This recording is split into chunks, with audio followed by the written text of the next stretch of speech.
ধন্যবাদ মাননীয় মন্ত্রী। বিরোধী দলীয় নেতা,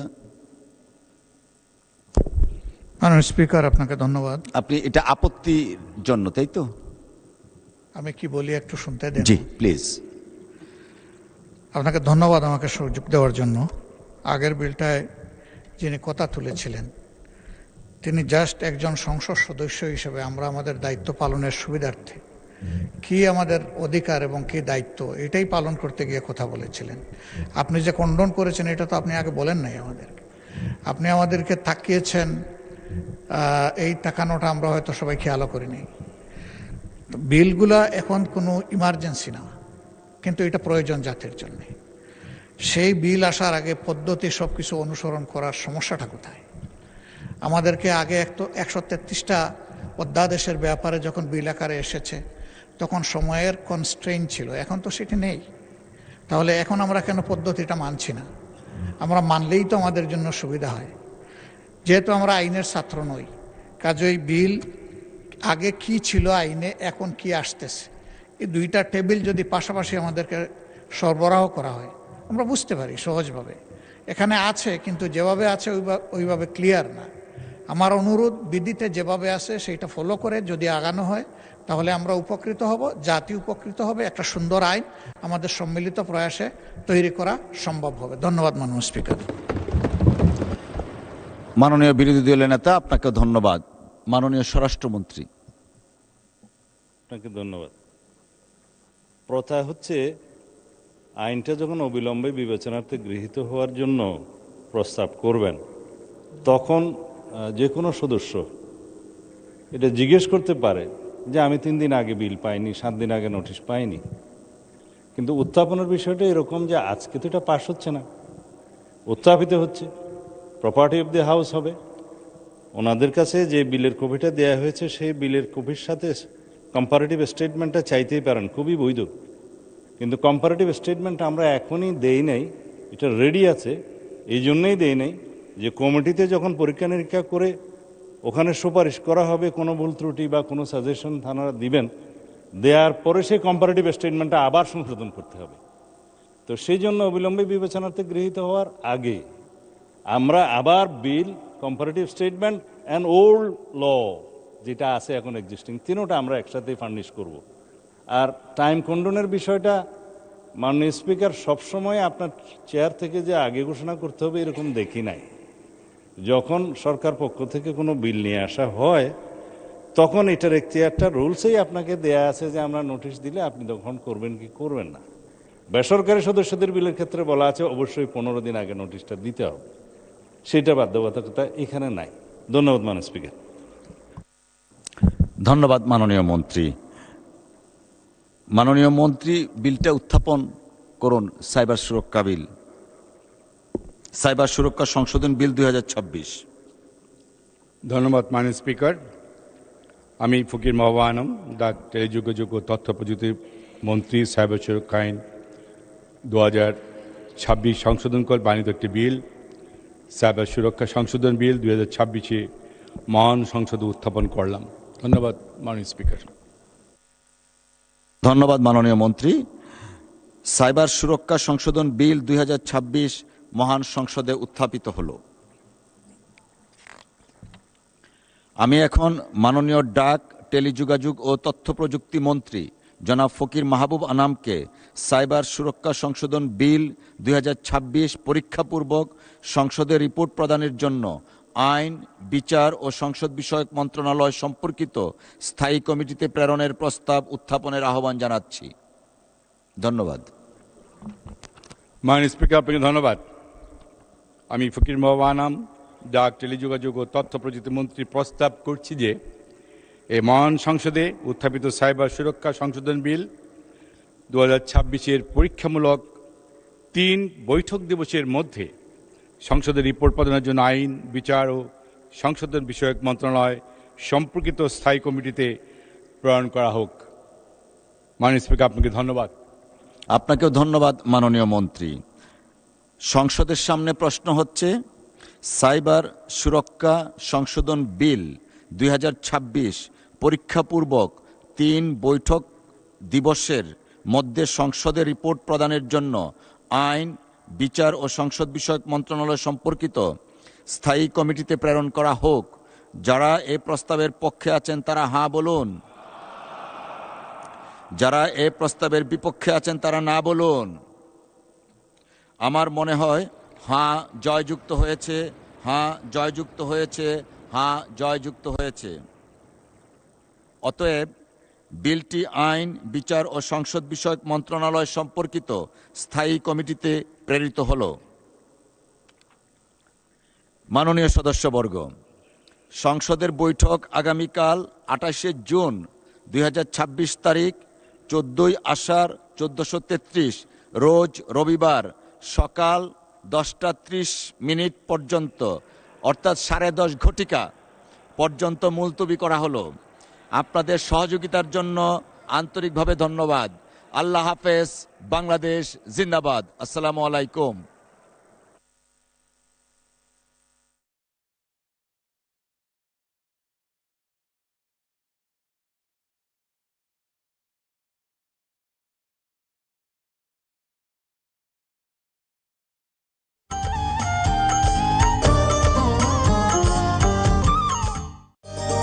বাজেটের উপর সাধারণ আলোচনা অব্যাহত রয়েছে। এ পর্যায়ে আলোচনা অংশগ্রহণ করবেন টাঙ্গাইল 5 আসন থেকে নির্বাচিত মাননীয় সদস্য জনাব সুলতান সালাউদ্দিন টুকু। জনাব সুলতান সালাউদ্দিন টুকু, আপনার সময় 10 মিনিট। ধন্যবাদ। ধন্যবাদ মাননীয় স্পিকার। প্রথমেই মহান রাব্বুল আলামিনের কাছে শুকরিয়া আদায় করছি। এই সরকারের প্রথম বাজেট এটি। আমাদের মাননীয় প্রধানমন্ত্রী নেতৃত্বে এই সরকার এই বাজেটটি পেশ করেছেন মহান সংসদে। আমি শ্রদ্ধাভরে স্মরণ করছি স্বাধীনতার মহান ঘোষক শহীদ রাষ্ট্রপতি জিয়াউর রহমানকে। আমি গভীর শ্রদ্ধাভরে স্মরণ করছি সংসদীয় গণতন্ত্র যিনি প্রতিষ্ঠা করেছেন এই বাংলাদেশে, গণতান্ত্রিক আন্দোলনের আপসহীন নেত্রী দেশনেত্রী বেগম খালেদা জিয়াকে। মাননীয় স্পিকার, আমাদের মাননীয় প্রধানমন্ত্রী, আমাদের সংসদ নেতা মালয়েশিয়া এবং চীন সফর করে বাংলাদেশের যে মর্যাদা বৃদ্ধি করেছে, বাংলাদেশের জনগণ মনে করে তার এই সফর অত্যন্ত ফলপ্রসূ হয়েছে এবং জনগণের পক্ষে ইনশাল্লাহ আগামী দিনের এই বাংলাদেশ অর্থনৈতিকভাবে অনেক বেশি শক্তিশালী ভূমিকা রাখতে সক্ষম হবে। সেই জন্য আমি দেশের জনগণের পক্ষ থেকে আন্তরিকভাবে মাননীয় প্রধানমন্ত্রীকে ধন্যবাদ জানাই। মানুষ কিন্তু 5 তারিখের পরে এই জুলাই আন্দোলনের, জুলাইয়ের একটি স্পিরিট রয়েছে যেটি অনেক সময় অনেকে ভুলে যাচ্ছেন। আমাদের বিরোধী দলের যারা আছে অনেক সময় অনেক রকম কথা বলে থাকে। মানুষ কিন্তু পরিবর্তনশীল হয়েছে। আপনারা ভোটের আগে অনেক কথা বলেছেন, অনেক রকম প্রতিশ্রুতি দিয়েছেন, এমনভাবে ভাইব তৈরি করেছিলেন সোশ্যাল মিডিয়াতে, মনে হয়েছিল যে আপনারাই ক্ষমতায় আসছেন এবং প্রশাসনও আপনারাই ব্যবহার করার চেষ্টা করেছেন বিগত 1.5 বছর। কিন্তু বাস্তবতা কিন্তু ভিন্ন। মানুষ ভোট দিয়েছে আমাদের মাননীয় প্রধানমন্ত্রীর নেতৃত্বে বিএনপি কে, কিন্তু মানুষ ভোটে বিজয় অর্জন করিয়েছে। কারণ মানুষ অনুধাবন করেছে যে এই দেশটি একমাত্র বিএনপির কাছেই নিরাপদ, অন্য কারো কাছে নিরাপদ নয়। বিএনপি ঐক্যের রাজনীতি করে, দ্বিধা বিভক্তের রাজনীতি বিএনপি করে না। শহীদ রাষ্ট্রপতি জিয়াউর রহমান বাকশাল থেকে বহুদলীয় গণতন্ত্র দিয়েছিলেন, আমাদের দেশকে ঐক্যবদ্ধ করেছিলেন, জাতিকে ঐক্যবদ্ধ করেছিলেন। আমাদের নেত্রী দেশনেত্রী বেগম খালেদা জিয়া স্বৈরাচারের পতনের মধ্য দিয়ে এই দেশের সংসদীয় গণতন্ত্র প্রতিষ্ঠা করেছিলেন। আজকে এই মহান সংসদে মাননীয় স্পিকার 9,38,000 টাকার একটি বৃহৎ বাজেট দিয়েছেন। এই বাজেটের মধ্য দিয়ে সরকার মুদ্রাস্ফীতি নিয়ন্ত্রণ, অর্থনৈতিক প্রবৃদ্ধি ত্বরান্বিত করা এবং কর্মসংস্থান সৃষ্টি করা এবং বিনিয়োগ বৃদ্ধি করার ক্ষেত্রে একটি বিশাল ভূমিকা পালন করবে আমরা মনে করি, আশা করি। জনগণ তাই প্রত্যাশা করে। অনেক সময় বলে থাকে আমাদের বিরোধী দলীয় মাননীয় সংসদ সদস্যগণ যে গরিব মারার বাজে, যেইখানে 61টি নিত্য প্রয়োজনীয় দ্রব্যের দাম কমানোর প্রস্তাব করা হয়েছে, সেইখানে এটি কিভাবে গরিব মারার বাজেট হলো আমার জ্ঞাতার্থে বলতে চাই যে এটা কিভাবে আপনারা বলেন। আর সামাজিক সুরক্ষার ক্ষেত্রে 1,44,338 কোটি টাকা বরাদ্দ দেওয়া হয়েছে। এটা যুব উপযোগী হয়েছে, কারণ এই লক্ষ্যেই ফ্যামিলি কার্ড, কৃষক কার্ড, ইমাম মুয়াজ্জিমদের ভাতা, কৃষি ঋণ মওকুফ করা হয়েছে। আমি তাদের বলতে চাই, একবার এলাকায় যায় বলেন যে আমরা আমার এলাকায় ফ্যামিলি কার্ড নিব না, এলাকায় আর কেউ যাইতে পারবে না, এই কথা যদি কোন আমি নিশ্চিত। কৃষক কার্ডের কথা বলেন, এই কথা বললেও যেতে পারবেন না। মানুষ প্রায় 4.5 কোটি মানুষ ফ্যামিলি কার্ড পাবে, 2,87,00,000 মানুষ কৃষক কার্ড পাবে। তাহলে টাকাটা তৃণমূল পর্যায়ে মানুষের হাতে পৌঁছায় দিচ্ছে বিএনপি, দেশনায়ক তারেক রহমানের নেতৃত্বে সরকার। একবারও এই ব্যাপারে আপনাদের মুখ দিয়ে শুনলাম না যে এই ব্যাপারে কোনো উৎসাহ দেওয়া বা এইটিকে সমর্থন করা। ভালো কাজে আপনারা বলছেন সমর্থন করবেন, করেন। আমরা খারাপ বললে অবশ্যই আপনারা আমাদের খারাপ দিকটা তুলে ধরবেন, এটাই স্বাভাবিক, এটা আমরা প্রত্যাশা করি, মানুষ তাই প্রত্যাশা করে। প্রথম দিন থেকেই একটা বিধ্বস্ত অর্থনীতির উপরে দাঁড়িয়ে এই সরকার নির্বাচিত হয়েছে। একবার চিন্তা করেন, আপনারাও আন্দোলনে ছিলেন, কই এই প্রথম দিন থেকে বিরোধিতা শুরু করছেন, প্রথম দিন থেকে আওয়ামী লীগের মতো আচরণ শুরু করছেন। এই সব করে কোনো রেজাল্ট পাবেন না। ভবিষ্যতে নির্বাচন করে দেখবেন যে কয়টা সিট আছে এর চেয়ে কমতে শুরু করবে যদি এইভাবে আপনারা চলতে থাকেন, নিশ্চিত। মাননীয় স্পিকার, আপনি বলতেছিলেন যে বাকি চায় লজ্জা দিবেন না, নগদে কিভাবে সময় বাড়ানো যায় সেই পরামর্শ দিলে আরো খুশি হইতাম, আর তাহলে একটু সময় ওইভাবে চায় নিতাম। আমি মাননীয় অর্থমন্ত্রীকে ধন্যবাদ জানাই। মৎস্য এবং প্রাণী সম্পদ খাতে আমি যেহেতু এই মন্ত্রণালয়ের প্রতিমন্ত্রী, সেই হিসাবে বলতে চাই 604 কোটি টাকা মৎস্য খাতে, প্রাণী সম্পদ খাতে 1116 কোটি টাকা প্রায় বরাদ্দ দেওয়া হয়েছে।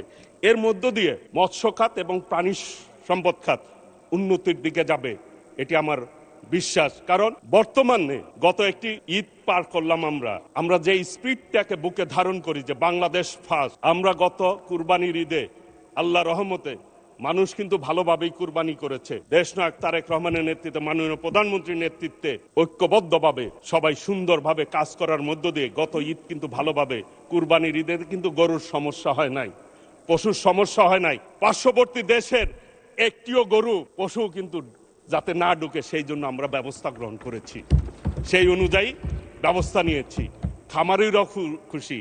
এই বাজেটের মধ্য দিয়ে যে পরিমাণ বাজেট দেওয়া হয়েছে, আশা করি নতুন নতুন প্রযুক্তির মধ্য দিয়ে মৎস্য খাত ইনশাল্লাহ আমাদের রপ্তানি পরিমাণ ইনশাল্লাহ বাড়বে এবং প্রাণী সম্পদে যারা রয়েছে আমাদের খামারিরা দিন দিন তাদের অর্থনৈতিক অবস্থা ইনশাল্লাহ ভালো হবে। এই খাতে একটি কথা বলতে চাই, পোল্ট্রি শিল্পতে ভ্যাটে শুল্কের পরিমাণ মাননীয় অর্থমন্ত্রী দয়া করে কৃষিতে যেই শুল্ক রয়েছে সেই বিবেচনা করে পোল্ট্রি শিল্পকে এগিয়ে নেওয়ার স্বার্থে আপনি একটু শুল্কটি কমানোর ব্যবস্থা করবেন। সময় যেহেতু নেই, এবার একটি এলাকার কথা বলতে চাই। মাননীয় স্পিকার, আমার এলাকা, আমার ভাই বলেছেন, আমার ভাই এখানে উপস্থিত রয়েছেন, টাঙ্গাইলের শাড়ি একটি জিআই পণ্য, ঐতিহ্যবাহী টাঙ্গাইলের শাড়ি। সেই শাড়িকে রক্ষা করার স্বার্থে আমাদের কিছু ঋণের ব্যবস্থা করতে হবে, ক্ষুদ্র ঋণের ব্যবস্থা করতে হবে প্রান্তিক যারা শাড়ি উৎপাদন করে তাদের জন্য, ধরে রাখার জন্য। টাঙ্গাইলে একটি বিশ্ববিদ্যালয় রয়েছে, সাদত বিশ্ববিদ্যালয় কলেজ, যেটি শহীদ রাষ্ট্রপতি জিয়াউর রহমান সরকারি করেছিল। সেই সাদত বিশ্ববিদ্যালয়কে আমি পূর্ণাঙ্গ বিশ্ববিদ্যালয়ের দাবি জানাচ্ছি এই মহান সংসদে। আমাদের ট্রেনের যাতায়াতের জন্য একটি আধুনিক ট্রেনের ব্যবস্থা আমি সকলের কাছে মহান সংসদে মাননীয় স্পিকারের মাধ্যমে, যোগাযোগ মন্ত্রী এখানে রয়েছে, ট্রেনের যদি ব্যবস্থা করেন অনেক ভালো হয়। আর স্বাস্থ্য খাতে কথা বলতে চাই, স্বাস্থ্য ব্যবস্থা উন্নয়নের লক্ষ্যে আমাদের সরকার ইতিমধ্যে যে পদক্ষেপ নিয়েছে এটি অত্যন্ত প্রশংসার দাবি রাখে। আগামী দিনে ইনশাল্লাহ, যেহেতু সময় নাই, আর মাত্র 22 সেকেন্ড রয়েছে, বলতে চাই এই মহান সংসদ, ঐক্যের সংসদ, আজকে যেভাবে আমাদের মাননীয় প্রধানমন্ত্রীর সফর নিয়ে সবাই ধন্যবাদ প্রস্তাব উপস্থাপন করেছেন, এটি অবশ্যই জাতির জন্য একটি ঐক্যের মেসেজ। এটি ধরে রাখতে হবে, এই স্পিরিটই ধরে রাখতে হবে। ধন্যবাদ মাননীয় প্রতিমন্ত্রী। আলোচনায় অংশগ্রহণ করবেন হবিগঞ্জ 3 আসন থেকে নির্বাচিত মাননীয় সদস্য জনাব আলহাজ মোহাম্মদ জি.কে. গৌস। জনাব জি.কে. গৌস, আপনার সময় 8 মিনিট। ধন্যবাদ।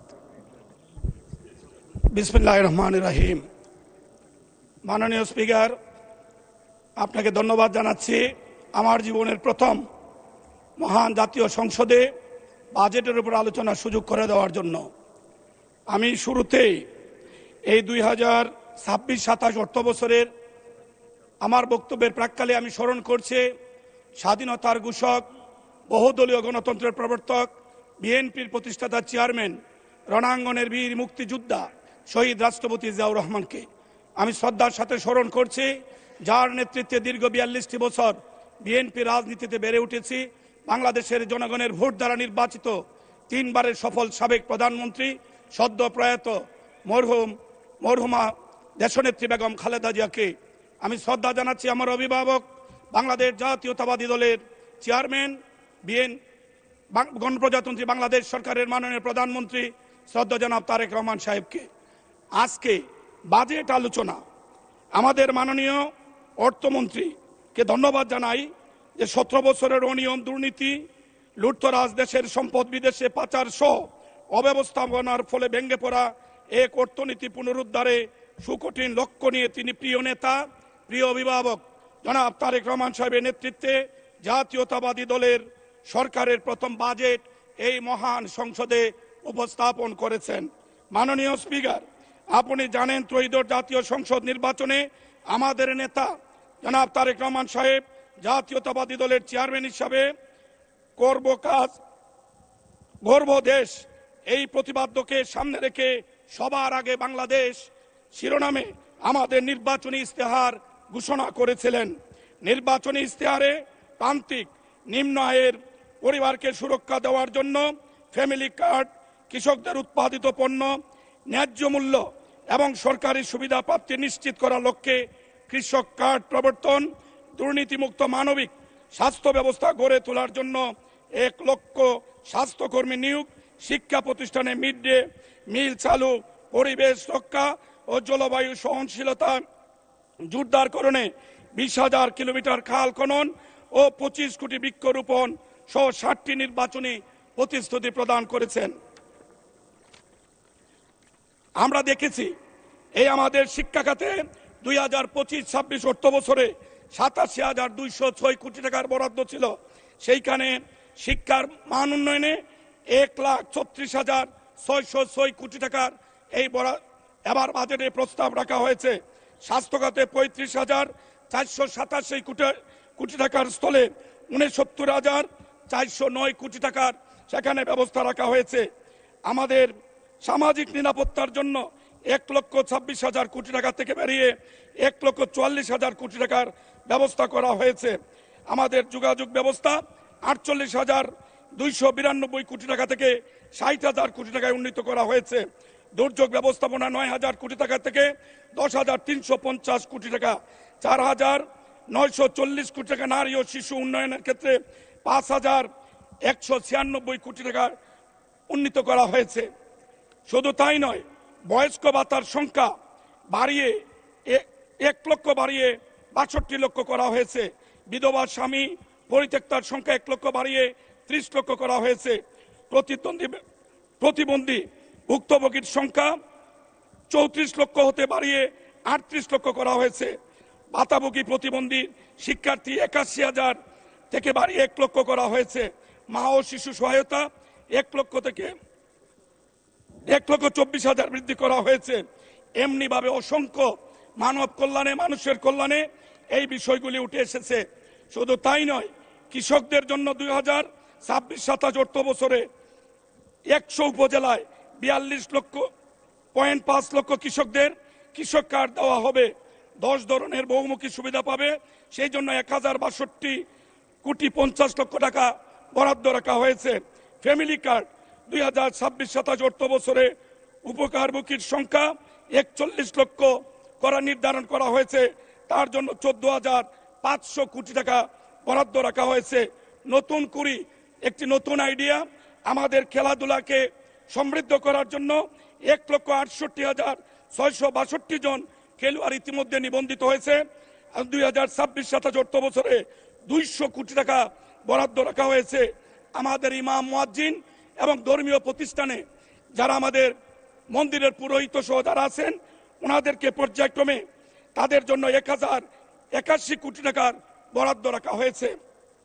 আজকে এই মহান জাতীয় সংসদে এই সমস্ত জিনিস তুলে ধরা হয়েছে। নতুন ধারণা, অনেকে ভেবেছিলেন কৃষক কার্ড কি জিনিস, আমাদের ফ্যামিলি কার্ড কি জিনিস, আমাদের ইমাম মুয়াজ্জিনদের ভাতা কি জিনিস, সেই জন্যই আজকে আমাদের এই বাজেটে আমাদের জনগণের জন্য 9,38,000 কোটি টাকার বাজেট প্রস্তাব করা হয়েছে। আমি মনে করি যদি আমরা 350 জন এমপি আল্লাহকে সাক্ষী রেখে অঙ্গীকার করতে পারি আমরা কেউ দুর্নীতি করব না, কোনো দুর্নীতিকে প্রশ্রয় দেব না, ইনশাল্লাহ এই বাজেট 100% বাস্তবায়ন হবে। এটা আমার 42 বছর রাজনৈতিক জীবনের অভিজ্ঞতা থেকে এটা আমি হলফ করে বলতে পারি। আমি 2004 সালে যে পৌরসভার চেয়ারম্যান হিসাবে দায়িত্ব নিয়েছিলাম সেইখানে আমার বাজেট ছিল মাত্র 2,01,563 টাকা। আমি আমার সততা দিয়ে আমার এলাকার মানুষের জন্য শত শত কোটি টাকার কাজ করেছি। অর্থ আমাদের উন্নয়ন থামিয়ে রাখতে পারেনি। যাই হোক, আমি সময় শেষ হয়ে যাচ্ছে। আমি শুধু হবিগঞ্জের মানুষের ভোটে নির্বাচিত হয়েছি, প্রায় লক্ষ ভোটে নির্বাচিত হয়েছি। মাননীয় প্রধানমন্ত্রী, আপনি লক্ষ্য করেছেন সারা বাংলাদেশ আপনি সফর করছেন, 2 হাতে মানুষ আপনাকে অভিনন্দন জানায়, তালি জানায়। কিন্তু সিলেটে যখন আপনি যান মানুষ একটি বিশেষ শব্দ ব্যবহার করে আপনাকে সম্বোধন করে। এর একটা মাত্র কারণ, আপনি আমাদের হৃদয়ের মণিকুটা স্থান করে নিয়েছেন।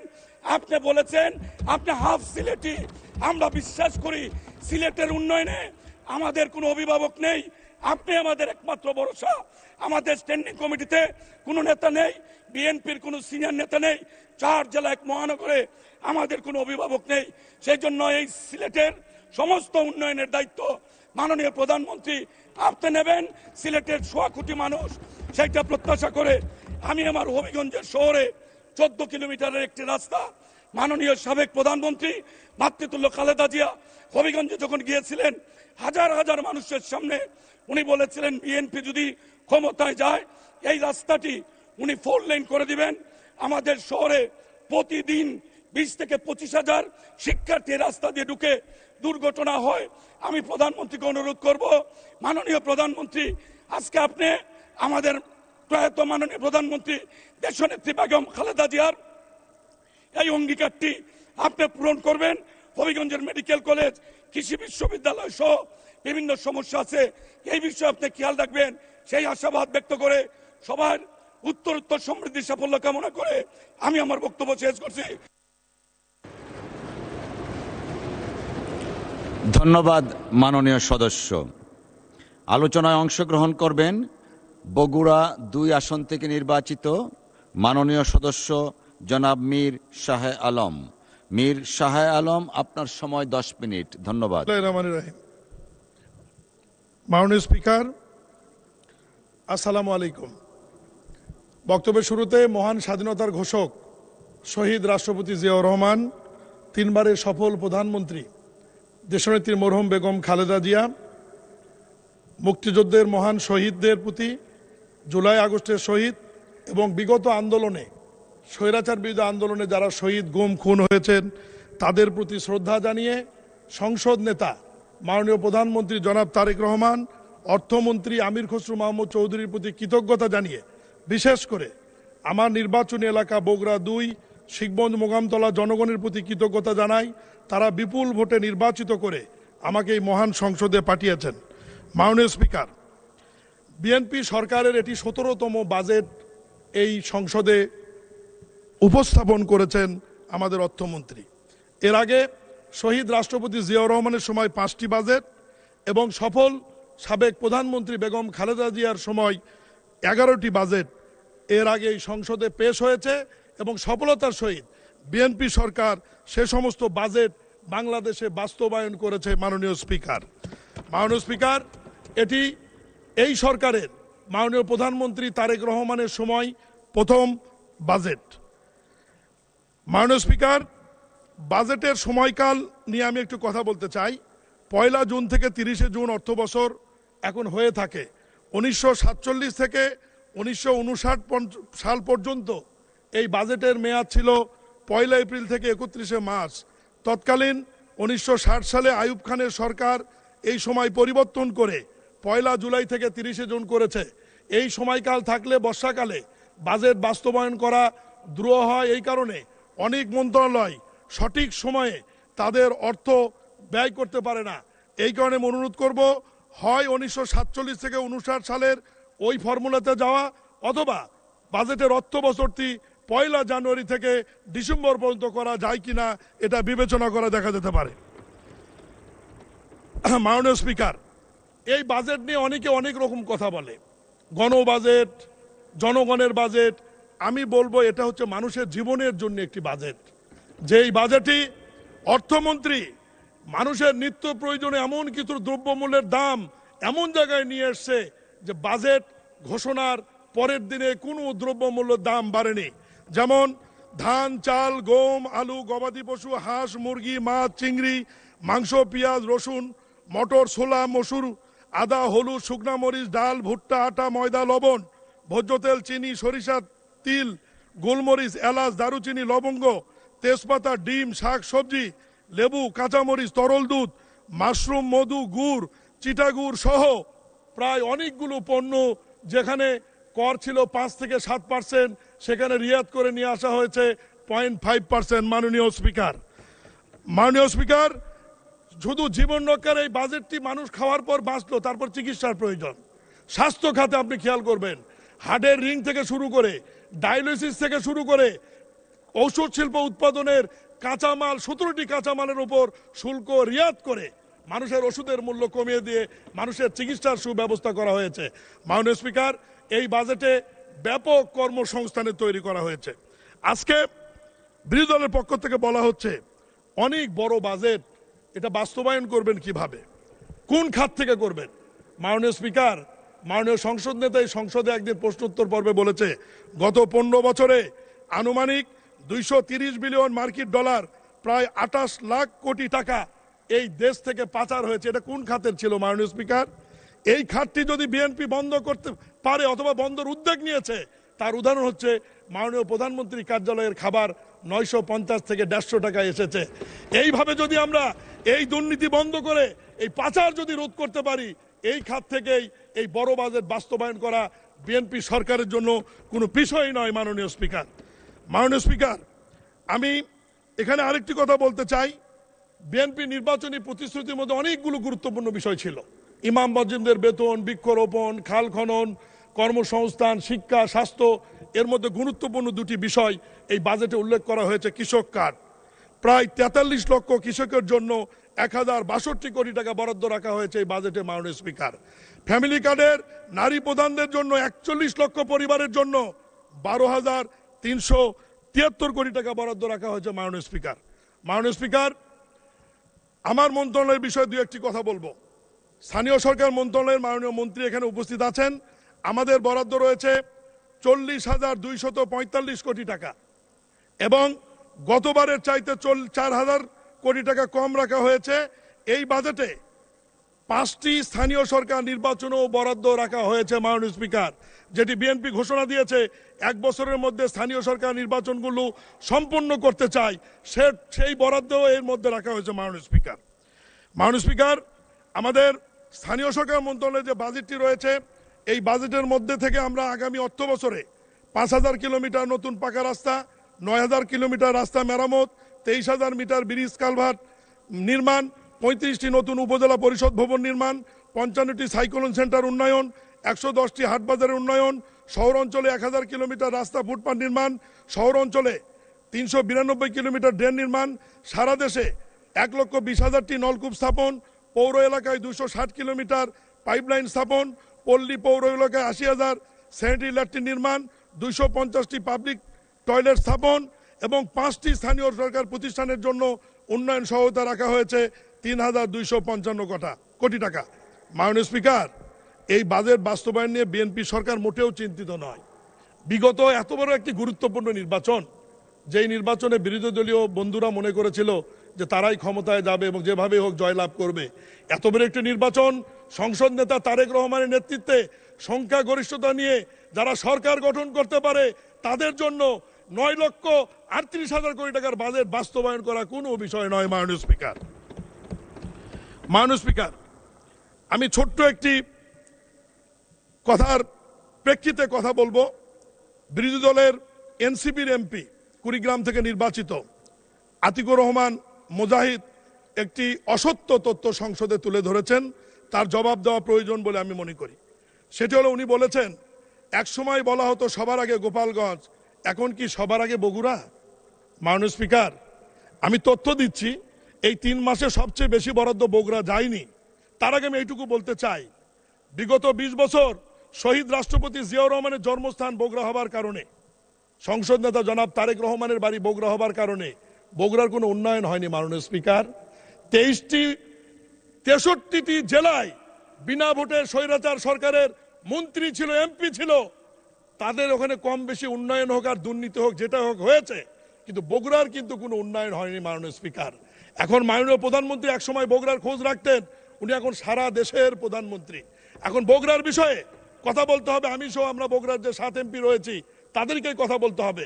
আমি আজকে এই সংসদে সকল মন্ত্রী এবং মন্ত্রণালয়ের অনুরোধ করব, আমাদের বগুড়ার আমরা বেশি বরাদ্দ চাই না, 20 বছরে যে ঘাটতি রয়েছে অন্য 63 জেলার সাথে পূরণ করবার জন্য এই ঘাটতিটুকু আপনারা পূরণ করে দেন, তাহলেই আমাদের কোনো আর কথা থাকবে না। মাননীয় স্পিকার, আতিকুর রহমান মুজাহিদ এমপি সাহেব উনি যে তথ্য দিয়েছেন, এই তথ্যতে আমার মন্ত্রী মির্জা ফখরুল ইসলাম সাহেবও এখানে মর্মাহত হয়েছেন।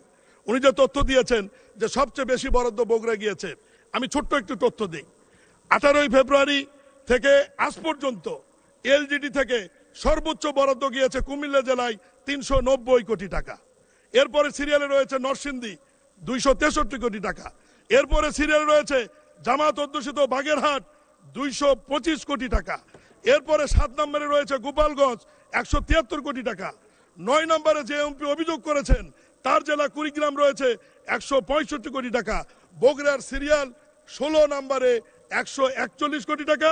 জামাত অধ্যুষিত সাতক্ষীরা 17 নম্বরে 139 কোটি টাকা। আমার মাননীয় মন্ত্রীর জেলা ঠাকুরগাঁ রয়েছে 17 নম্বরে। মাননীয় স্পিকার, নেত্রকোনা নাম্বারটা একটু বলিয়েন, এক সময় নেত্রকোনা 64টা আছে, সময় কম তো আমি তো বলতেই পারবো না।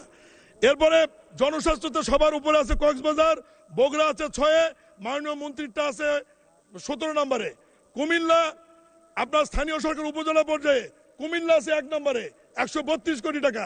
চট্টগ্রাম আছে 2 নম্বরে, ময়মনসিংহ 3-এ, সিলেট 4-এ, দিনাজপুর 5-এ, বগুড়া 6-এ, আমার মাননীয় মন্ত্রীর জেলা রয়েছে 38 নম্বরে। মাননীয় স্পিকার, অতএব এই মন্ত্রণালয় থেকে কোনো অনিয়ম বৈষম্য হয় না। আমি সব শেষে যেটি বলবো, যে মাননীয় সংসদ সদস্য অভিযোগ করেছেন আপনি বড়ই ভাগ্যবান, এই 3 মাসে আপনার নির্বাচনী এলাকায় এলজিডি ইউনিয়ন পরিষদ উপজেলা থেকে তথ্য আছে, বরাদ্দ হয়েছে। অসংখ্য ধন্যবাদ মাননীয় প্রতিমন্ত্রী। আলোচনায় অংশগ্রহণ করবেন ঢাকা 12 আসন থেকে নির্বাচিত মাননীয় সদস্য জনাব মোহাম্মদ সাইফুল আলম। জনাব মোহাম্মদ সাইফুল আলম, আপনার সময় 30 মিনিট, 30 মিনিটস। Thank you.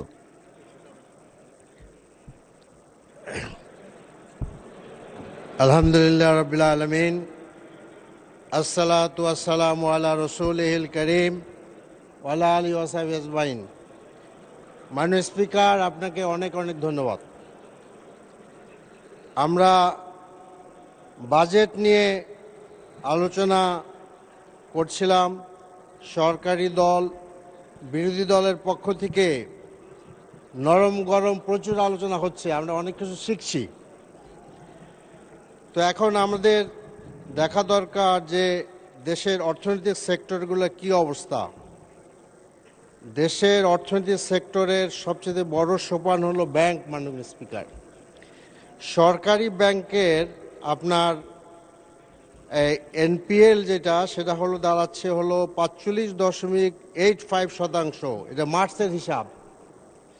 আর বেসরকারি ব্যাংকের যেটা নন পারফর্মিং লোন, সেখানে 30.11% মার্চের হিসাব। অল টুগেদার 5,88,704 কোটি টাকা। অর্থাৎ ব্যাংক, সরকারি বেসরকারি মিলে আমাদের অবস্থা খুবই খারাপ। সরকারি ঋণ দেশি বিদেশি 2024-2025 অর্থ বছরের শেষে দেশি বিদেশি উৎস থেকে নেওয়া সরকারি ঋণের পরিমাণ দাঁড়ায় 50,904 কোটি টাকা।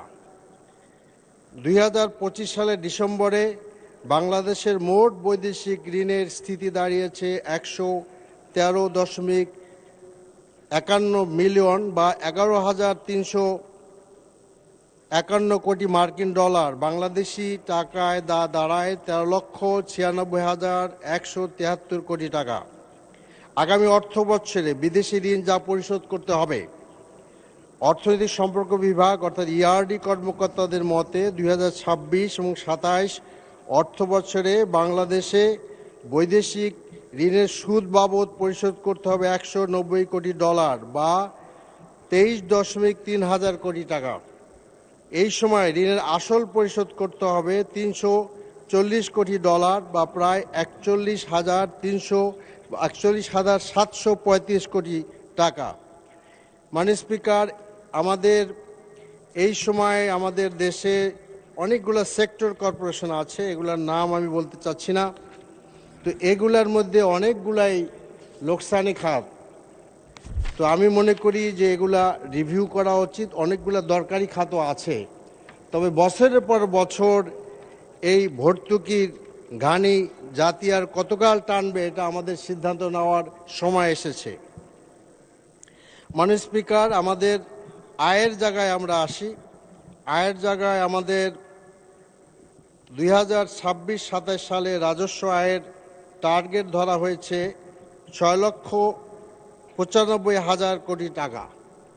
তো এখানে আমরা দেখি যে যদি আমরা ব্যাক করি তাহলে দেখা যাবে 24-25-এ এটা হয়েছে 4,37,029 কোটি টাকা।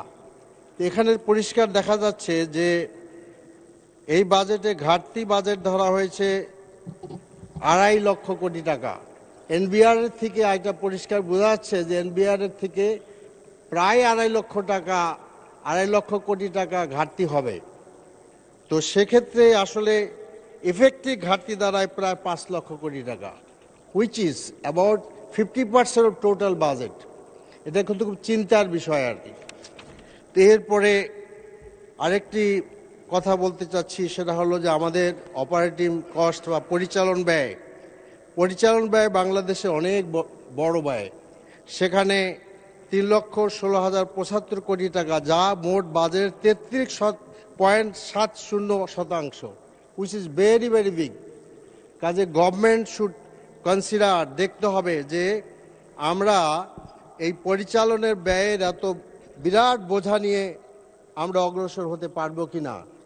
আমি প্রপোজ করতে চাই যে মাননীয় অর্থমন্ত্রী বিষয়টা রিভিউ করে দেখবেন, পরিচালনা ব্যয়টা আসলে কমানো দরকার। এমনও শোনা যায় যে আমাদের সেক্রেটারি, আগে কখনো সিনিয়র সেক্রেটারি ছিল না, এখন সিনিয়র সেক্রেটারি হয়েছে। Senior secretary, additional secretary, joint secretary, কারো নাকি মাননীয় স্পিকার চেয়ারও নাই বসার, রুম তো নাই, চেয়ারও নাই, অথচ এদের বেতন ভাতা আমাকে দিতে হচ্ছে। কাজেই আমি খুব কনসিডারেটে বলতে চাচ্ছি যে মাননীয় অর্থমন্ত্রী একমত হয়েছেন আমার সাথে, এই পরিচালন ব্যয় আমাদের মানে অবশ্যই রিভিউ করা দরকার। এরপরে আমার কাছে মনে হয় যে দেখেন, আমাদের 2020-21 সালে এডিবির বাস্তবায়ন হার ছিল 94%, ভেরি গুড। এরপর দেখেন যে 21-22 হয়েছে 82%, এরপরে 22-23 সালে 84%, এরপরে 23-24 81%, 24-25 সালে আমরা হয়ে যাচ্ছে 68%, রেকর্ডের সর্বনিম্ন পর্যায়ে বলা যেতে পারে। সেখানে হয়তো সমস্যা ছিল, অর্থাৎ এডিবিটা বাস্তবায়ন হচ্ছে না আর। তো এই জন্য আমার কাছে আমি বলতে চাই যে এডিবিটা রিভিউ করা উচিত। এডিবিটার আমাদের যেহেতু আমরা বাস্তবায়ন করতে পারছি না, তো এই বাজেটটা রেখে লাভটা কি? কাজে এইটা আমাদেরকে আমার মতে এটা একটা বিশেষজ্ঞ কমিটি দ্বারা এডিবি রিভিউ করা দরকার, যেটা প্রয়োজনীয়তা দেখা দরকার। এরিয়া বেসিসে এডিবির অ্যালোকেশন ঠিক হয়েছে কিনা এটা বলা দরকার। আর আমার কাছে মনে হয় যে আমাদের স্থানীয় সরকার প্রতিমন্ত্রী আমাদের বললেন যেটা, যে ফিসকাল ইয়ারটা চেঞ্জ করা দরকার। এখানে মনে হয় একটা আমরা একমত হয়ে গিয়েছি যে ফিসকাল ইয়ারটা চেঞ্জ করা দরকার। তো কাজেই এর সাথে আমি একমত, ফিসক্যাল ইয়ার অবশ্যই চেঞ্জ করতে হবে। এরপরে আমরা বলছি যে এখন আমাদের রাজস্ব আয়ের যে সমস্যা, এই রাজস্ব আয় আমরা দেখি যে রেস্টুরেন্টে কোথাও গেলে ভ্যাটটা ঠিক মতো আদায় হয়, অনেক সময় দেয়, কিন্তু আমাদের ভ্যাটের চালান দেয় না, যার ফলে এই টাকাটা সরকারি খাতে জমা হলো কি না এটা কিন্তু আবার নিশ্চিত না। এক্ষেত্রে আমি বলতে চাচ্ছি যে আমাদের কিছু ব্যবস্থা করা দরকার to increase the tax collection, এবং সেক্ষেত্রে আপনার more and more electronic transaction করা দরকার সব জায়গায়। এবং আমি বলতে চাচ্ছি যে introduce of electronic cash register at all shops and wholesale points, electric cash মানে রেজিস্টার থাকা দরকার। এরপরে স্যালারি যেটা দেওয়া যায়, প্রাইভেট স্যালারি এবং গভর্নমেন্ট স্যালারি তো যাচ্ছেই, প্রাইভেট কোম্পানি সমস্ত প্রতিষ্ঠানের salary should go to the bank. এরপরে যেটা আমরা বলতে চাচ্ছি যে একটা এনবিআরের আপনার যে ফোকাসটা, এই ফোকাসটা বড় বিজনেস যেগুলো আছে সেখানে আমাদের করা দরকার, যারা বড় বেশি টাকা আয় করে। তবে এইটা ঠিক যে কর্পোরেট ট্যাক্স কমানোর কথা সরকার যেটা বলেছেন এর সাথে আমরা একমত। তো এই জন্য আমার মনে হয় যে এনবিআরকে যদি ট্যাক্স কালেকশনে আমরা আরও সক্ষম করে তুলতে পারি তাহলে ট্যাক্স কালেকশন বাড়বে। মাননীয় স্পিকার, এখানে এনবিআরের রিক্রুটমেন্টে মেধার জিনিসটা গুরুত্ব দেওয়া দরকার, এবং আমার মনে হয় আমরা সবাই একমত হব যে ট্যাক্স কালেকশনের বড় বাধা হলো একটা মানে অসততা, দুর্নীতি। এরাই বুদ্ধি দেয় লোকদেরকে কিভাবে ফাঁকি ফুঁকি দিয়ে ট্যাক্স মানে বেরোয় যাওয়া যায়, কমানো যায়। So there should B A মানে কারেকশন এনবিআরে, সেখানে আমাদের মানে হওয়া দরকার, যেটা হলো একটা নৈতিক এবং সৎ যেরকম কর্মকর্তা আছে এদেরকে যদি আমরা লাগানো যায় গভর্নমেন্টের ট্যাক্স বাড়বে আর কি। এরপরে যেটা বলতে চাচ্ছি যে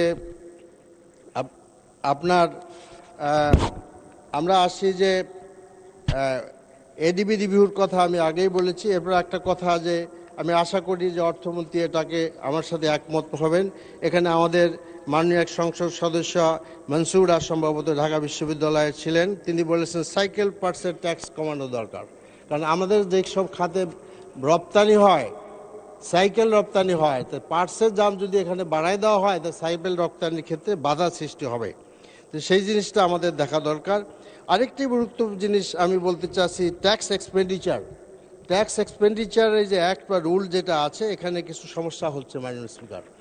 এখানে আমরা দেখতে পাই যে 22-23 সালে আমাদের 1,09,132 কোটি টাকা ট্যাক্স এক্সপেন্ডিচারে ব্যয় হয়েছে, হুইচ ইজ ভেরি হাই মাননীয় স্পিকার। তো কাজে এইটা আমাদের এই রুলসটা একটু রিভিউ করা দরকার বলে আমি মনে করছি। এইটা মাননীয় অর্থমন্ত্রী আমার সাথে একমত হওয়ারই কথা আমার মনে হয়, এটা আমাদের রিভিউ করা দরকার। এরপরে যেটা আমরা বলতে চাচ্ছি যে আপনার এই আর আরেকটা কথা, আরও কিছু কথা বলা দরকার যে আমাদের ক্যাপাসিটি চার্জ এইটা অনেক বড় আকারের ক্যাপাসিটি চার্জ আমরা দিচ্ছি। এই জিনিসটা আসলে আমাদেরকে রিভিউ করা দরকার, আইনগতভাবে যে সমস্ত ব্যবস্থা নেওয়া দরকার আমার মনে হয় সেটা করা দরকার। আমার জানা মতে ক্যাপাসিটি চার্জের মানে ব্যাপারে সিঙ্গাপুরে আরবিট্রেশন কোর্টে একটা মামলা প্রসিড করা হয়েছিল, কিন্তু সেটা এখন স্টপ হয়ে আছে। দিস শুড বি রিভিউড এবং সেটা করা দরকার, কারণ এটা আমাদের ন্যাশনাল ব্লিডিং পয়েন্ট। এখান থেকে আমাদের রক্তক্ষরণ হচ্ছে, প্রচুর টাকা বসায় বসায় আমরা লোকদেরকে দিচ্ছি। আর সিঙ্গাপুরে একজন লোক, বাংলাদেশের এক ভদ্রলোক ব্যবসায়ী, তিনি বড় ব্যবসায়ী হয়ে গেছেন, তিনি বসে টাকা পাচ্ছেন, খরচ তো নাই। Adani is again is a very bleeding point, এবং আদানিরটা রিভিউ করার দরকার। মানে স্পিকার, এখানে আমাদের জ্বালানি মন্ত্রী নাই, তবে আমার বলা দরকার যে আমরা জ্বালানি কমিটিতে আমরা কাজ করেছিলাম একসাথে, সেখানে আমরা ন্যাশনাল আপনার এনার্জি পলিসি আমরা বিরোধী দলের পক্ষ থেকে দিয়েছিলাম। সেখানে আমি ধন্যবাদ জানাই আমাদের জ্বালানি মন্ত্রীকে, তিনি অনেকগুলোই পরামর্শ গ্রহণ করেছেন। তবে দুটি পরামর্শ উনি কেন গ্রহণ করেন না এটা আমি বুঝতে পারি না। তার মধ্যে একটা হলো আদানি রিভিউ করা, আর একটা হলো ক্যাপাসিটি চার্জ। তো এইটা আসলে আমার মনে হয় আমরা এটা নিতে পারি। তো কাজেই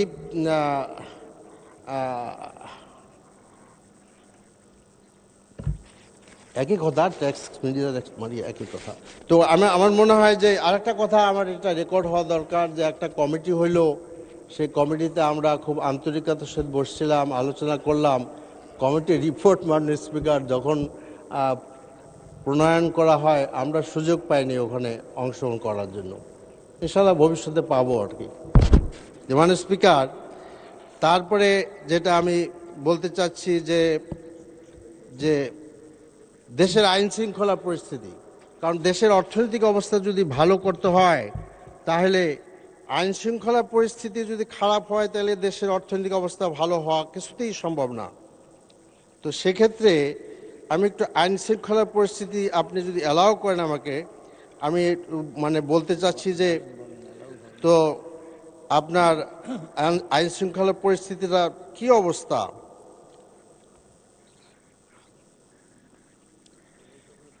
তো আপনার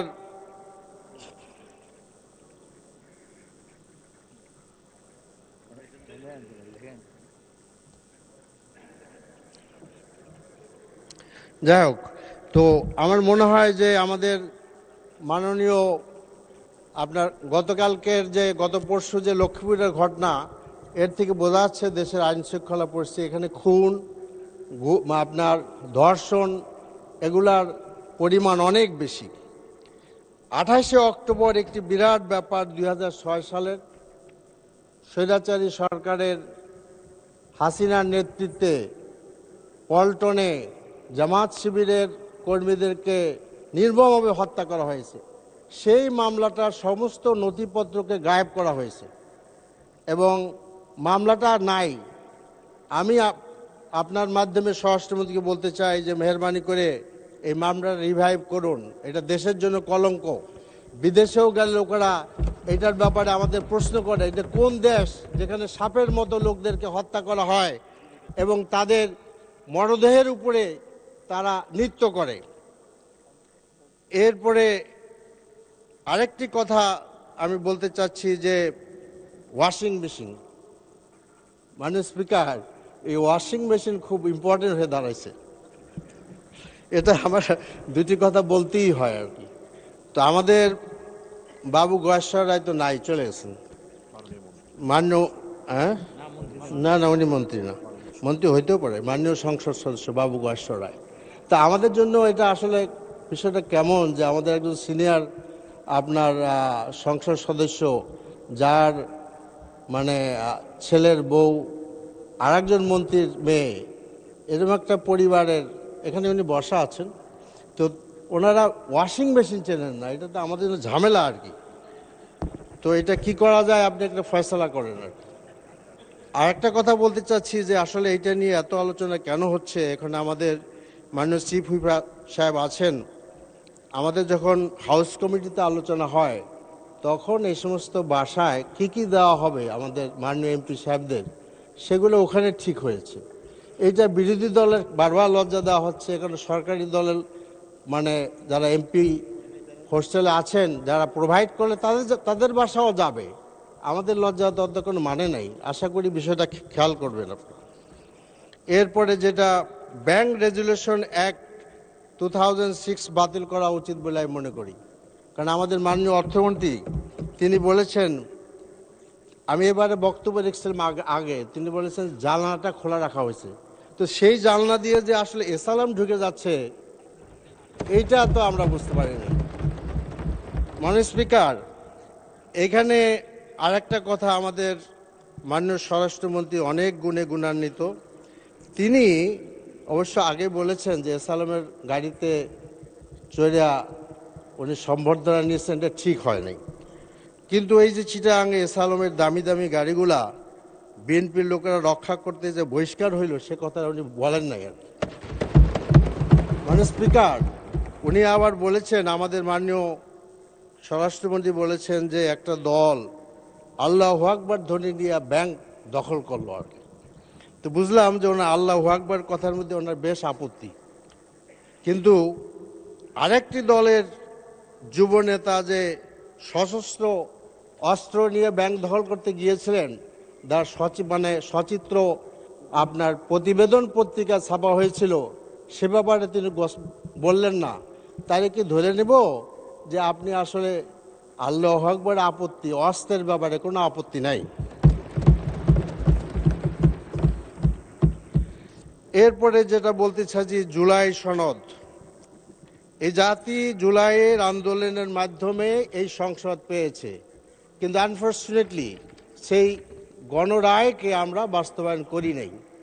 আমাদেরকে বলা হয়েছে যে সরকার এবং মাননীয় প্রধানমন্ত্রীর নেতৃত্বে অক্ষরে অক্ষরে পালন করা হবে। এটা আমি অবিশ্বাস করতে চাই না, কিন্তু ওই যে ছোটবেলায় বহু আগে সেই ধারাপাত পড়ছিলাম, আদর্শলিপি পড়েছিলাম, সেই অক্ষরগুলা আর এই অক্ষর অক্ষর যে কি এটা আমি ঠিক বুঝতে পারছি না। কাজে আমার মনে হয় যে অবিলম্বে গণ রেফারেন্ডাম যেটা হয়েছে সেটা যেখানে প্রায় 70% লোকেরা আপনার ভোট দিয়েছে, এটা অবশ্যই বাস্তবায়ন করা দরকার। এরপরে যেটা বলতে চাচ্ছি, চাঁদাবাজি। চাঁদাবাজির কথা মানে এটার ভলিউমটা কোথায় গিয়েছে মাননীয় স্পিকার, যে একজন মাননীয় সংসদ সদস্যের ছেলে চাঁদাবাজিতে গ্রেপ্তার হইল। আমি ভাবলাম যে বাহ, শুভবুদ্ধি নিশ্চয়ই উদয় হয়েছে, নাহলে গ্রেপ্তার করা তো সোজা কথা না। মাননীয় এমপি সাহেবের ছেলে পরের দিন দেখলাম মুচে লেখা দিয়ে ছাড়ে দিছে। এবং তাতে কি হবে, যারা সারা দেশে এই চাঁদাবাজি করতেছে তারা বলবে যে হ্যাঁ চাঁদাবাজি করো, একটাই শাস্তি, মুচে লেখা দিতে হবে। মুচে লেখা যদি দিতে পারো তাহলে মুক্তি পেয়ে যাবা। আমার এলাকায় কারণ বাজার, ফার্মগেট, শিল্পাঞ্চল, এই সমস্ত জায়গায় চাঁদাবাজি এখন ন্যাশনাল টকে পরিণত হয়েছে। জি জি জি জি আমাদের এইখানে আমি আগেও বলেছি, বহু জায়গায় কারণ বাজারে এবং ফার্মগেটে এবং শিল্পাঞ্চলে চাঁদাবাজি আগেও সরকারি দলের লোকেরা করেছে, এখনও সরকারি দলের লোকেরা করে মানুষ। এবং আমি মনে করি যে এটা স্বরাষ্ট্রমন্ত্রীর প্রাইম রেসপন্সিবিলিটি এই চাঁদাবাজদেরকে ধরা। চাঁদাবাজদের কোনো দলের লোক না মানুষ। যদি চাঁদাবাজদেরকে ওন করা হয় সেটা ভুল করা হবে, সে চাঁদাবাজকে ধরা হোক। এরপরে যেটা বলতে চাচ্ছি যে আজকে আমাদের এই ঢাকা শহরে অনেকগুলো সমস্যা আছে, তার মধ্যে জলবদ্ধতা বড় একটি সমস্যা। আমাদের এই যে আমার বাসার খুব কাছে এই যে আমাদের ভিভিআইপি রোড, এই যে আমাদের বিজয় সরণির থেকে এইখানে যদি বৃষ্টি হয়, অথবা 27 নম্বরে যান ধানমন্ডিতে, আপনি রাস্তায় বেরোতে পারবেন না, মাজা পানি, এবং এই পানিগুলো নোংরা পানি। কাজে এইটার ব্যবস্থা করা দরকার। জলবদ্ধতার অবস্থা এমন খারাপ যে আমাদের মাননীয় প্রধানমন্ত্রীর যে কার্যালয় আছে মাননীয় স্পিকার, এই কার্যালয়ের সুয়ারেজ লাইনটা হলো আমাদের হাতিঝিলের সাথে, এবং এখানে আমাদের শাহিনবাগ এলাকায় যে পাগলা মাজার ইয়ে আছে, এখানে রেলওয়ের একটি ইসে আছে। এইখানে অবস্থা এরকম হয়, যখন বর্ষা হয় মানুষের হাঁটু পানি হয়। তা আমি রেলওয়ে মন্ত্রীর সাথে আলাপ করেছি, তিনি আমাকে আশ্বাস দিয়েছেন, আমি 2টা ডিও দিয়েছি ওনাকে এ ব্যাপারে, এবং হি ইজ ভেরি কাইন্ড, যে উনি আমি বলেছেন যে অচিরেই এটা দেখবো এবং আশা করি এটা সমস্যার সমাধান হবে। এরপরে চাঁদাবাজের অনেক নতুন নতুন সেক্টর চালু হয়েছে মাননীয় স্পিকার। এখন যে ব্যাটারি চালিত রিক্সা আছে, এগুলো আমাদের শিল্পাঞ্চলে আপনার রাস্তার থেকে সরাসরি লাইন টেনে ব্যাটারি চার্জ দেওয়া হয়, এগুলোর থেকে টাকা নেওয়া হচ্ছে। এগুলো সরকারি দলের লোকেরাই করে মাননীয় স্পিকার। তো এরপরে আপনার এখানে পানির সমস্যা আছে, এবং ওয়াসার পানি ঢাকাতে দুর্গন্ধময়, পানি ব্যবহার করা যায় না। ওই দুর্গন্ধময় পানিও লোকেরা পায় না। আশা করি এটা দেখা হবে। গ্যাস সমস্যা বিরাট সমস্যা ঢাকা শহরে, আমাদের এলাকার লোকেরা গ্যাস পাচ্ছে না। এরপরে আরেকটি কথা, যে এই কোরবানির ঈদের মাত্র 2 দিন বা 3 দিন আগে আমার বাসার কাছে যে কলমিলতা মার্কেট, সেখানে আগুন দিয়ে পুড়ে গেল। আর আমরা সবাই গেলাম বিভিন্ন সাহায্য সহযোগিতা নিয়ে, কিন্তু সিটি কর্পোরেশনের মার্কেটে আমার জানা মতে সিটি কর্পোরেশনের সহযোগিতা এখন পর্যন্ত পাওয়া যায় নাই। মাননীয় স্পিকার, এটা কি এই জন্য যেটা আমার বাসার কাছে বা আমার এরিয়ার মধ্যে, এই জন্য কি পেলাম না? অতি ক্ষুদ্র ব্যবসায়ী লোকেরা সেখানে ব্যবসা করে, ঠিক ঈদের আগে যখন তারা মালপত্র উঠাইলো তখন এগুলো পুড়ে গেল আর কি। এরপরে আমার গণভবন এলাকা, এই যে এখান থেকে আমাদের জাস্ট কিচেন লেক, এগুলো পার হলে যে গণভবন এলাকা, আমাদের এই সংসদের বহু কর্মচারীরা সেখানে থাকে ছোট বড়, কিন্তু ওই আর্লি 62-তে করা এই গণভবন এরিয়ার বাসাগুলোর অবস্থা খুবই খারাপ। আমি বিনীত অনুরোধ করবো এই বাসাগুলো অতি জরুরিভাবে সংস্কার করা দরকার। রাস্তাঘাটের অবস্থাও খুব খারাপ। এরপরে আমাদের আসি স্বাস্থ্যের কথা। আমাদের অতি প্রেস্টিজিয়াস হাসপাতাল নিটোর হাসপাতাল। নিটোর একটা অর্থোপেডিক হাসপাতালে পরিচিত। মাননীয় স্পিকার, এখানে কোনো সিটি এমআরআই নাই। আমাদের মাননীয় আপনার সমাজ কল্যাণ মন্ত্রী, who is a very renowned urologist, আমি জানি তাকে, আপনি তাকে জিজ্ঞেস করেন, আরও ডাক্তাররা আছে। একটা অর্থোপেডিক হাসপাতালে যদি সিটি এমআরআই না থাকে, এটা কী করে কাজ করেন? ওটা রেকর্ড আছে তো। তো জাতীয় সংসদের মতো জায়গায়, দায়িত্বশীল জায়গা থেকে যদি এরকমভাবে আপনার ভুল ইনফরমেশন আসে, এটা খুব খারাপ। এরপরে একটি তথ্য দেওয়া আছে আরডিএস ইসলামী ব্যাংকের ব্যাপারে। সেখানে আমাদের মাননীয় স্বরাষ্ট্রমন্ত্রী বলেছেন এই প্রকল্পের আওতায় 22,000 কোটি টাকা বিতরণ করা হয়েছে। আগে 11,000 কোটি টাকা দেওয়া হয়েছিল। 5ই আগস্টের পর নির্বাচনী বৈতরণী পার হওয়ার জন্য আরও 11,000 কোটি টাকা দেওয়া হয়েছে। যেসব টাকার কোনো হদিস নেই, সেই সব টাকার কোনো হদিস নেই, কিন্তু ব্যাংকের সর্বশেষ বার্ষিক প্রতিবেদনের তথ্য বলছে আরডিএস প্রকল্প মোট ঋণ স্থিতি স্বরাষ্ট্রমন্ত্রীর দাবির 3 ভাগেরও 1 ভাগের কম। ইসলামী ব্যাংকের 2025 সালের বার্ষিক প্রতিবেদন পর্যালোচনা করে দেখা যায় মাননীয় স্বরাষ্ট্রমন্ত্রীর দাবির সঙ্গে বাস্তব চিত্রের কোনো মিল নাই। প্রতিবেদন অনুযায়ী 2025 সালের শেষে আরডিএস প্রকল্পে ঋণ স্থিতি ছিল 6,789 কোটি টাকা। এর আগের বছর অর্থাৎ 2024 সালে ঋণ স্থিতি ছিল 6,712 কোটি টাকা।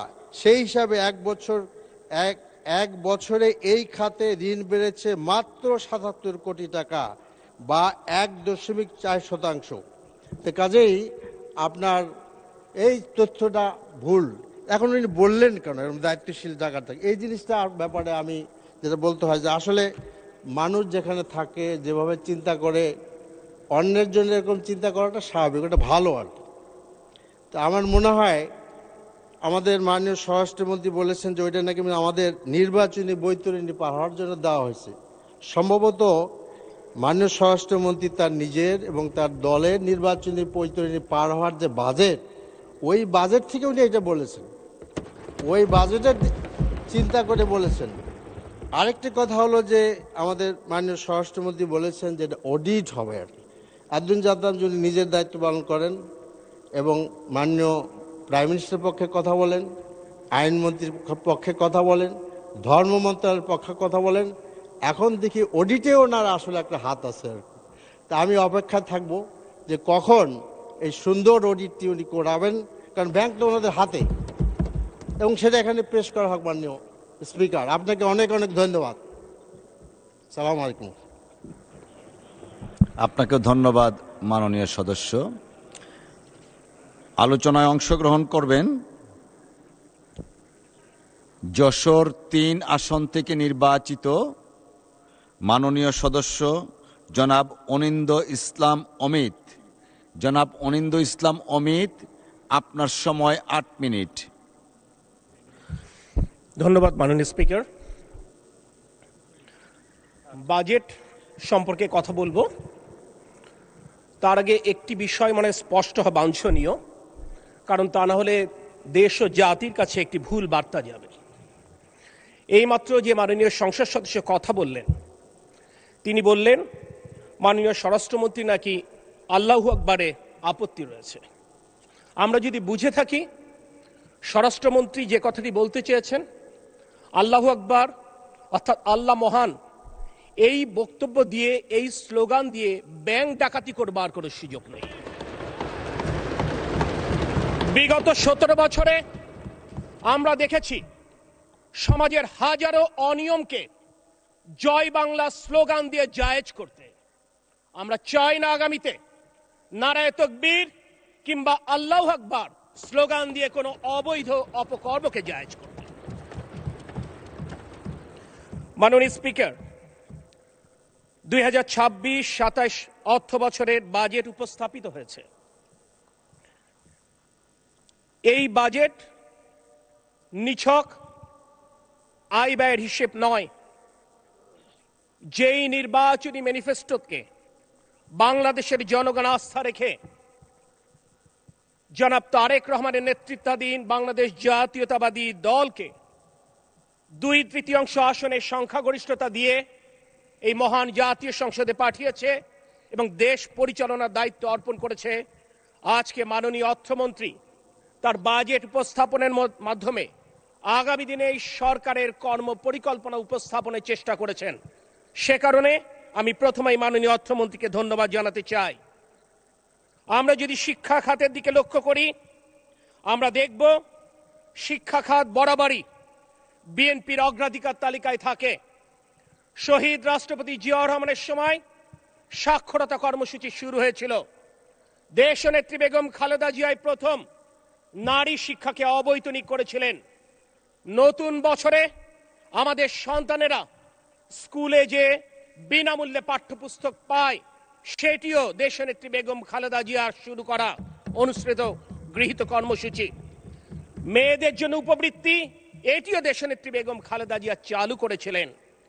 বেগম খালেদা জিয়ার দেখানো পথে তারেক রহমান কথা দিয়েছেন, আগামীতে আমরা স্নাতক পর্যন্ত মেয়েদের পড়ালেখা অবৈতনিক করে দেব এবং সেই কথা মাননীয় অর্থমন্ত্রী তার বাজেট উপস্থাপনায় উল্লেখ করেছেন।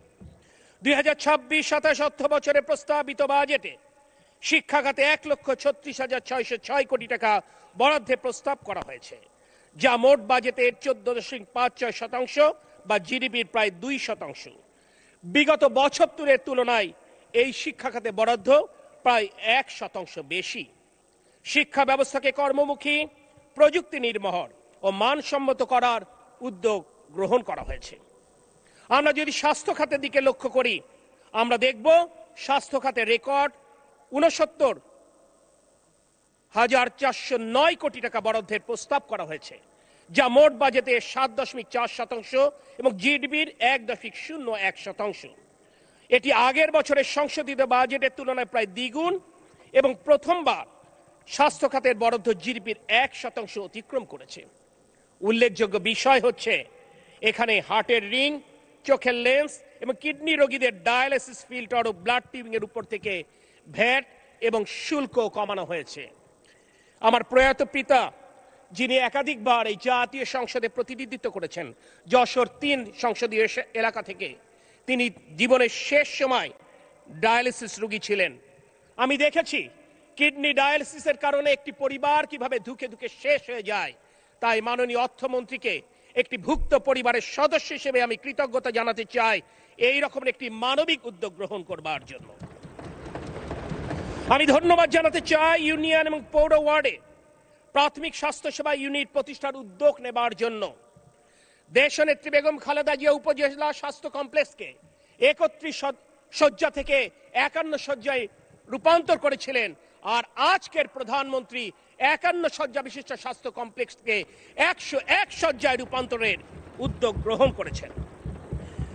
সময় শেষ হয়ে যাচ্ছে, আমি আমাদের মন্ত্রণালয় জ্বালানি এবং বিদ্যুৎ মন্ত্রণালয় সম্পর্কে কিছু কথা বলতে চাই। মাননীয় অর্থমন্ত্রীকে ধন্যবাদ জানাতে চাই।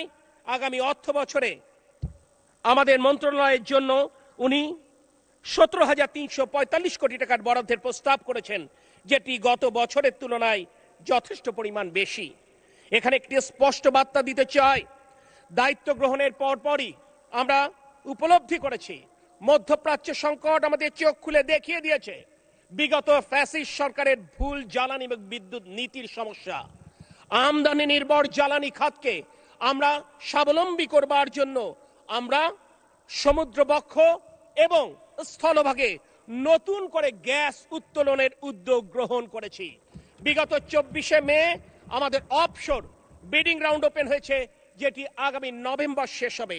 আমরা আশা করছি মাননীয় সাবেক প্রধানমন্ত্রী দেশনেত্রী বেগম খালেদা জিয়ার সময় 1993 সালে আমরা একটি সফল বিডিং রাউন্ড আমরা প্রত্যক্ষ করেছিলাম।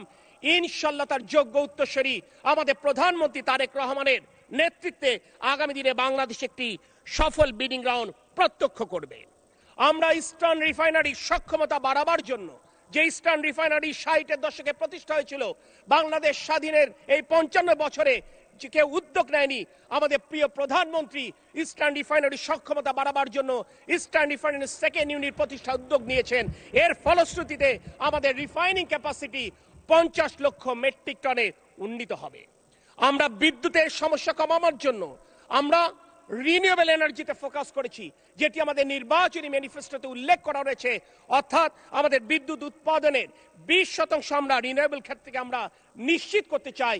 এই কারণে মাননীয় অর্থমন্ত্রী সোলার প্যানেল স্থাপনের ক্ষেত্রে যে শুল্ক সুবিধা দিয়েছেন, যে নীতি সহায়তা ঘোষণা করেছেন, সেই কারণে বাংলাদেশের জনগণের পক্ষ থেকে আমি তার প্রতি কৃতজ্ঞতা প্রকাশ করছি। মাননীয় স্পিকার, আমার বক্তব্য দীর্ঘ করতে চাই না, যেহেতু আমি জানি সময় চাইলেও আপনি আজ সময় মঞ্জুর করবেন না, কিন্তু এক্ষেত্রে একটি কৃতজ্ঞতা প্রকাশ করবার দায় অনুভব করছি আমার নির্বাচনী এলাকার জনগণের পক্ষ থেকে। বিগত ফ্যাসিবাদ বিরোধী আন্দোলনে উচ্চ আদালতে আপনি যে আইনগত সহায়তা প্রদান করেছেন, সেই কারণে যশোর তথা খুলনা বিভাগের গণতন্ত্রকামী মানুষের পক্ষ থেকে আপনার প্রতি কৃতজ্ঞতা প্রকাশ করছি। একই সাথে কৃতজ্ঞতা প্রকাশ করছি এখানে উপস্থিত মাননীয় সংসদ সদস্য অ্যাডভোকেট জয়নাল আবেদিন, অ্যাডভোকেট বাবু নিতাই রায় চৌধুরী, অ্যাডভোকেট ব্যারিস্টার মাহবুদ্দিন খোকন এবং আমাদের মাননীয় আইনমন্ত্রী অ্যাডভোকেট আসাদুজ্জামানের প্রতি, যারাও বিগত ফ্যাসিবাদ বিরোধী আন্দোলনে গণতন্ত্রকামী মানুষকে আইনি সহায়তা দিয়েছিলেন। আজকের বিরোধী দলীয় বন্ধুদেরকে বলবো, সংসদ এবং সংসদের বাইরে আমাদের আচরণে যদি আমরা শালীনতার সীমা অতিক্রম না করি, তাহলে ইনশাআল্লাহ আগামী দিনে সম্মিলিতভাবে নতুন।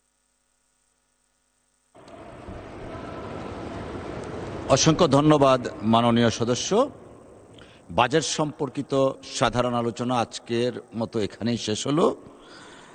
দিনের সম্পূরক কার্যসূচি অনুযায়ী আমি এখন মাননীয় স্বরাষ্ট্রমন্ত্রী জনাব সালাউদ্দিন আহমদকে মাদক দ্রব্য নিয়ন্ত্রণ সংশোধন বিল 2026 উত্থাপনের অনুমতি প্রার্থনার জন্য আহ্বান জানাচ্ছি।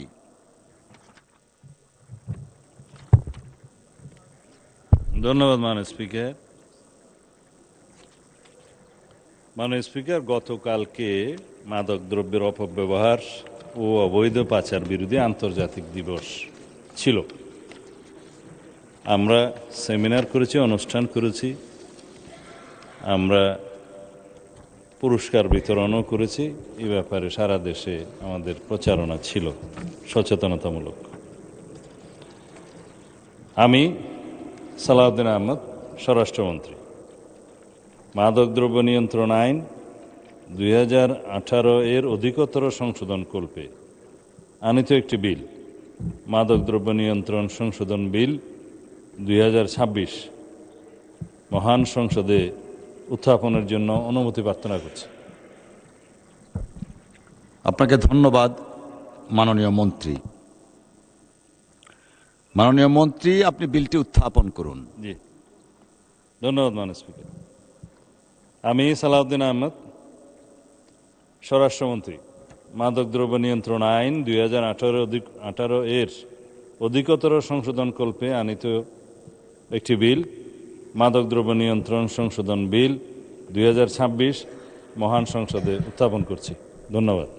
ধন্যবাদ মাননীয় মন্ত্রী। মাদকদ্রব্য নিয়ন্ত্রণ সংশোধন বিল 2026 মহান সংসদে উত্থাপিত হলো। আমি এখন মাননীয় স্বরাষ্ট্রমন্ত্রী জনাব সালাউদ্দিন আহমদকে, আমি তো আগেই তো বলেছিলাম কারো কোনো আপত্তি আছে কিনা, আপনি তো তখন আপত্তি করেননি কোনো। উত্থাপিত হয়ে গেছে, উত্থাপনের আগে আপত্তি করতে হয়। Is there any disorder? This is not the norm and practice, right honorable member. বিলটা উত্থাপনের, একটু বলি, বিলটা উত্থাপনের সময় উনি উত্থাপন করার পরে আমি লেফটের দিকে তাকিয়েছি, তখন কোনো আপত্তি থাকলে আপত্তিটা জানাতে হয়।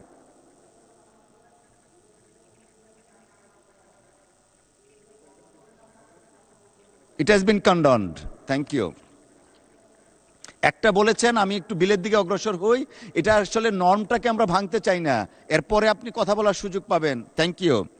আমি এখন মাননীয় স্বরাষ্ট্রমন্ত্রী জনাব সালাউদ্দিন আহমদকে মাদকদ্রব্য নিয়ন্ত্রণ সংশোধন বিল 2026 পরীক্ষাপূর্বক সংসদে রিপোর্ট প্রদানের জন্য আইন, বিচার ও সংসদ বিষয়ক মন্ত্রণালয় সম্পর্কিত স্থায়ী কমিটিতে প্রেরণের প্রস্তাব উত্থাপনের আহ্বান জানাচ্ছি। ধন্যবাদ মাননীয় স্পিকার।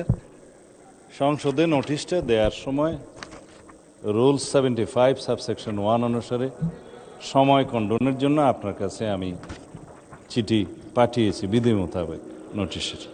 আপনি দয়া করে খণ্ডন করেছেন। উত্থাপনের বিরোধিতা করলে, আপত্তি থাকলে বিধি মোতাবেক বললে আলোচনা করা যেত।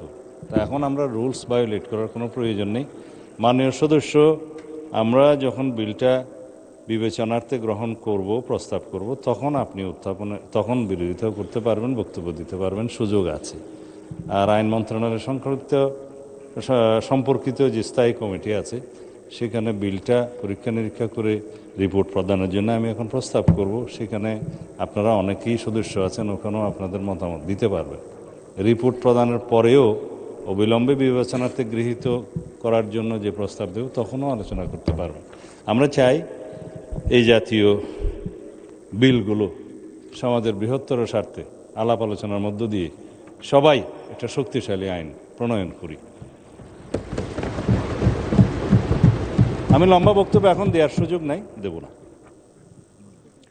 আমি সালাউদ্দিন আহমদ, স্বরাষ্ট্রমন্ত্রী, প্রস্তাব করছি যে মাদকদ্রব্য নিয়ন্ত্রণ সংশোধন বিল 2026 পরীক্ষাপূর্বক রিপোর্ট প্রদানের জন্য আইন, বিচার ও সংসদ বিষয়ক মন্ত্রণালয় সম্পর্কিত স্থায়ী কমিটিতে প্রেরণ করা হোক এবং 3 বৈঠক দিবসের ভিতরে রিপোর্ট প্রদানের জন্য অনুরোধ করছি মাননীয় স্পিকার।